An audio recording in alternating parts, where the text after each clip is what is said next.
প্রিয় নবম শ্রেণীর ছাত্রছাত্রীরা, আজকে আমি তোমাদের সাথে আলোচনা করব তোমাদের ইতিহাস বিষয়ে রায় ও মার্টিন প্রশ্নবিচিত্রা 2025-এর তৃতীয় পর্যায়ে মূল্যায়নের দুই স্কুলটা আলোচনা করছি। তোমরা ভালো করে দেখো। ফ্রান্সকে ভ্রান্ত অর্থনীতির জাদুকর বলেছেন ডির অপশান অ্যাডাম স্মিথ। রাষ্ট্রকে বাঁচাতে হলে রাজাকে মারতে হবে, অপশান সি রোবসপিয়ার। জাতীয় রক্ষী বাহিনীর নেতৃত্ব দেন সি লাফায়েত। নেপোলিয়নকে আধুনিক যুগের সিজার বলেছেন সির অপশান ফিশার। ক্যাম্পো ফার্মিয়ের সন্ধি স্বাক্ষরিত হয়েছিল 1797 সালে, বির অপশান। অর্ডার ইন কাউন্সিল জারি করেছিলেন এর অপশান ইংল্যান্ড। পার্লামেন্টের নির্দেশে ফ্রান্স সিংহাসনে বসেন সির অপশান লুই ফিলিপ।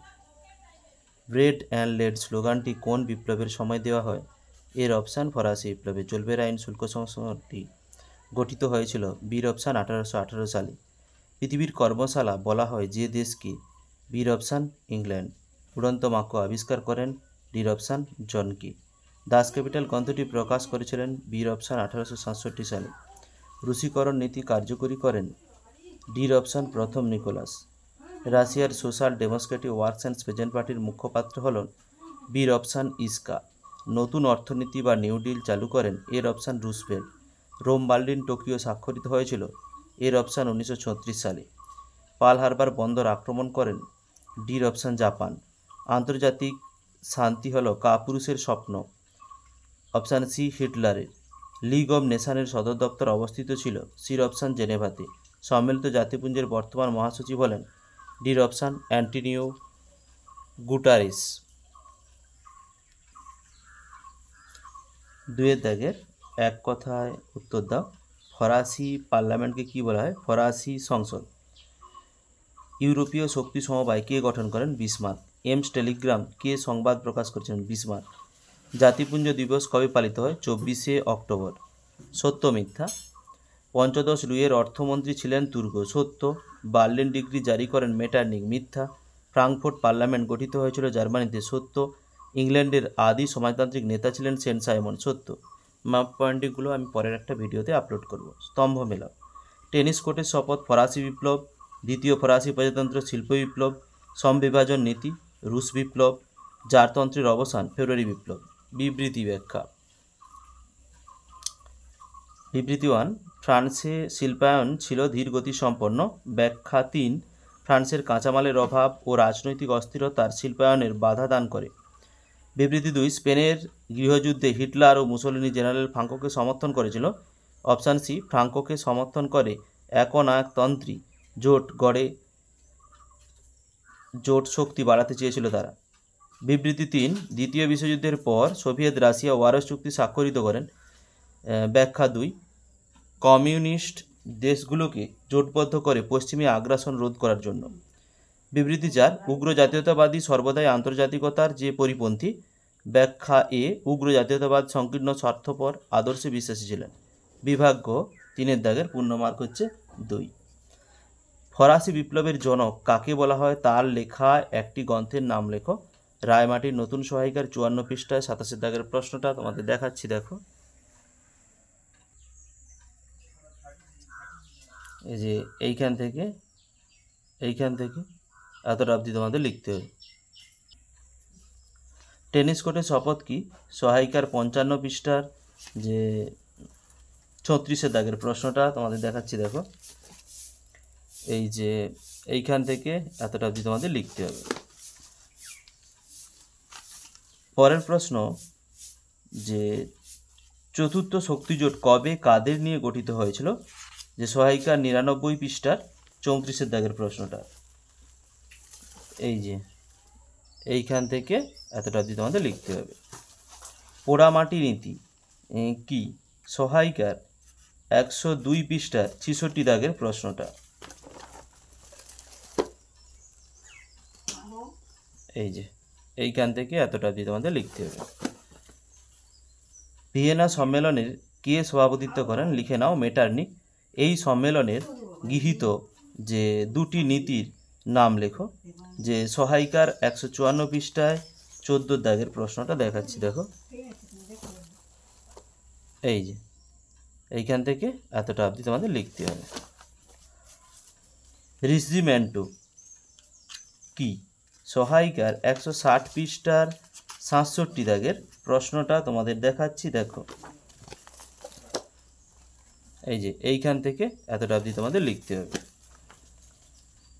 ঔপনিবেশিক প্রতিদ্বন্দ্বিতা বলতে কি বোঝো দেখাচ্ছি। দেখো এইখান থেকে এতটা অবধি তোমাদের লিখতে হবে। মুক্তদার নীতি কে কবে ঘোষণা করেন? তোমরা লিখে নাও 1889 খ্রিস্টাব্দে জন হে। হুভার মরিটোরিয়াল কি? সহায়িকার 301 পৃষ্ঠা যে 108 দাগের প্রশ্নটা তোমাদের দেখাচ্ছি। দেখো এই যে এইখান থেকে এতটা অবধি তোমাদের লিখতে হবে। ফ্যাসিস্ট কথার অর্থ কি? ফ্যাসিস্ট কথার অর্থ হলো দড়ি বাঁধা কাষ্ঠদণ্ড। ফ্যাসিস্ট দলের মুখপাত্রের নাম কি? যে মুসোলিনি ছিলেন। অপারেশন বারবোসা কি? সহায়িকার 357 পৃষ্ঠার যে 34 দাগের প্রশ্নটা দেখাচ্ছি। দেখো এই যে অপারেশন বারবোসা, এইখান থেকে এতটা অবধি তোমাদের লিখতে হবে। মিউনিক চুক্তি কবে কাদের মধ্যে স্বাক্ষরিত হয়? সহায়িকার 357 পৃষ্ঠার 27 দাগের প্রশ্নটা এইখান থেকে এতটা অবধি তোমাদের লিখতে হবে। সান ফ্রান্সিসকো সম্মেলন সম্পর্কে টিকা লেখো। সহায়িকার 193 পৃষ্ঠার 43 দাগের প্রশ্নটা তোমাদের দেখাচ্ছি। দেখো এই যে এইখান থেকে এতটা অবধি তোমাদের লিখতে হবে। সম্মিলিত জাতিপুঞ্জের যে সংস্থাগুলোর নাম লেখো। সহায়িকার 194 পৃষ্ঠার 52 দাগের প্রশ্নটা তোমাদের দেখাচ্ছি। দেখো এই যে এইখান থেকে এতটা অবধি তোমাদের লিখতে হবে। বিভাগ ঘ 4 দাগের পূর্ণমার হচ্ছে 4। ফরাসি বিপ্লবের পশ্চাতে ফরাসি রাজতন্ত্রের দায়িত্ব বর্ণনা করো। সহায়িকার 42 পৃষ্ঠার যে 12 দাগের প্রশ্নটা দেখাচ্ছি। দেখো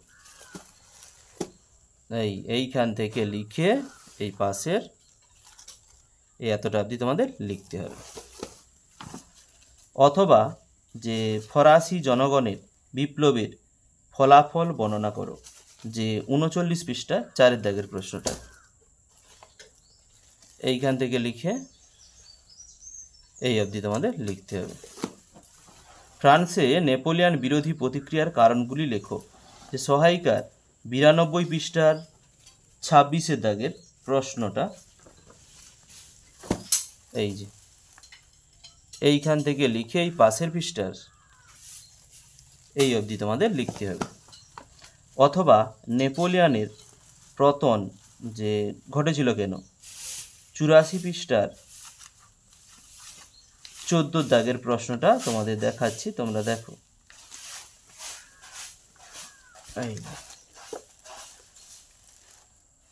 এইখান থেকে এই 5টা পয়েন্ট অবধি তোমরা লিখবে। এই ধর্মীয় বিশ্বাস এতটা। মেটার্নিক ব্যবস্থা কি? কেন এই ব্যবস্থা ব্যর্থ হয়েছিল? সহায়িকার 123 পৃষ্ঠায় 3 দাগের প্রশ্নটা তোমাদের দেখাচ্ছি। দেখো এই যে এইখান থেকে এতটা অবধি তোমাদের লিখতে হবে। অথবা 1848 খ্রিস্টাব্দে ফেব্রুয়ারি বিপ্লবের কারণগুলো বর্ণনা করো। সহায়িকার 127 পৃষ্ঠার 7 দাগের প্রশ্নটা তোমাদের দেখাচ্ছি। দেখো এইখান থেকে কন্টিনিউ এতটা অবধি তোমাদের লিখতে হবে। ইংল্যান্ডে প্রথম শিল্প বিপ্লব ঘটেছিল কেন? সহায়িকার 189 পৃষ্ঠার 2 দাগের প্রশ্নটা তোমাদের দেখাচ্ছি। দেখো এইখান থেকে পুরোপুরি লিখে পরের পৃষ্ঠার এই যে যতটা সম্ভব লিখবে এতটা অবধি লিখতে হবে। নেক্সট, ভারতকে ব্রিটিশ সাম্রাজ্যের রত্ন বলা হয় কেন? ব্যাখ্যা করো। সহায়িকার 215 পৃষ্ঠায় যে 39 দাগের প্রশ্নটা তোমাদের দেখাচ্ছি। দেখো এইখান থেকে এতটা অবধি তোমাদের লিখতে হবে। ভার্সাই সন্ধির অর্থনৈতিক শর্তাবলী আলোচনা করো। সহায়িকা 263 পৃষ্ঠা 11 দাগের প্রশ্নটা দেখাচ্ছি। এই যে এইখান থেকে লেখা শুরু করতে হবে, লিখে এই এতটা অবধি লিখলে হবে। অথবা জার্মানিতে ন্যাৎসি দলের উত্থানের কারণগুলি বর্ণনা করো। সহায়িকার 189 পৃষ্ঠার 48 দাগের প্রশ্নটা। এই যে এইখান থেকে লিখে পাশের পৃষ্ঠার এই পুরোপুরি এতটা অবধি তোমাদের লিখতে হবে। ন্যাৎসিবাদ ও ফ্যাসিবাদের সঙ্গে যে গণতান্ত্রিক আদর্শ পার্থক্য লেখো। যে সহায়িকার 138 পৃষ্ঠায় 3 দাগের প্রশ্নটা তোমাদের দেখাচ্ছি, দেখো। এই যে এইখান থেকে পুরোপুরি এতটা অবধি তোমাদের লিখতে হবে। অথবা রাশিয়াতে হিটলার কেন পরাজিত হন সংক্ষেপে আলোচনা করো। সহায়িকার 345 পৃষ্ঠার 21 দাগের প্রশ্নটা দেখাচ্ছি, দেখো। এইখান থেকে এতটা অবধি তোমাদের লিখতে হবে।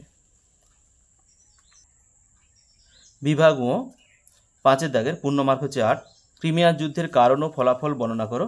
সহায়িকার 134 পৃষ্ঠায় 16 দাগের প্রশ্নটা। এই যে ক্রিমিয়ার যুদ্ধ, এইখান থেকে লিখে পুরোপুরি এই অবধি পাশের পৃষ্ঠার এই এতটা অবধি তোমাদের লিখতে হবে। 1917 খ্রিস্টাব্দে রুশ বিপ্লবের পটভূমি বর্ণনা করো। সহায়িকার 257 পৃষ্ঠার 4 দাগের প্রশ্নটা তোমাদের দেখাচ্ছি, তোমরা দেখো। এই যে এইখান থেকে লিখে পুরোপুরি পরের পৃষ্ঠার